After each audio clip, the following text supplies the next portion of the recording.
হাগামা মহিলাৰী জিন্দাবাদ। মই আৰু এটা গিফ্ট দি আৰু এটা উপহাৰ দি মই সামৰণি মাৰিব খুজিছো। আমাৰ বড়োলেণ্ডৰ বহুত পেচেণ্ট চেন্নাইলৈকে যায় ট্ৰিটমেণ্টৰ কাৰণে। সেইকাৰণে বড়োলেণ্ড টেৰিটৰিয়েল কাউন্সিলক আমি টকা দিম চেন্নাইত যাতে এটা বড়োলেণ্ড গেষ্ট হাউচ নিৰ্মাণ কৰিব পাৰে। ভাল হ'বনে বেয়া হ'ব? পাক্কা ভাল হ'ব?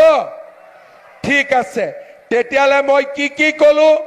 ৰাস্তা বনাবৰ কাৰণে, দলং বনাবৰ কাৰণে কিমান টকা দিম? কিমান টকা দিম? 1000 কোটি টকা। কিন্তু মোৰো লিষ্ট থাকিব লাগিব। ঠিক আছে।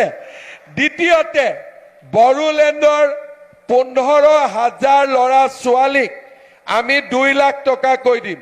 এইটো লিষ্টত মোৰ নাথাকিলেও কথা নাই, খালি বড়োলেণ্ডৰ যুৱক যুৱতী থাকিলে হ'ব।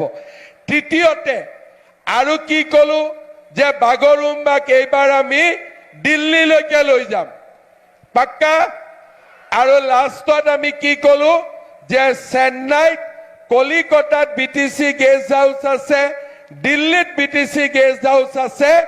এইবাৰ চেন্নাইত আমি বিটিচি গেষ্ট হাউচ নিৰ্মাণ কৰিম। হ'ব? সব ঠিক আছে? মই ঠিক কৈছো নে নাই? ঠিক আছে। এতিয়া সকলোৱে মোৰ লগত ক'ব, ভাৰত মাতা কে, ভাৰত মাতা কে। বহুত বহুত ধন্যবাদ। সকলো ভালে থাকক। মোৰ লগত আৰু এবাৰ ক'ব, বিটিচি জিন্দাবাদ, বিটিচি জিন্দাবাদ, হাগামা মহিলাৰী জিন্দাবাদ।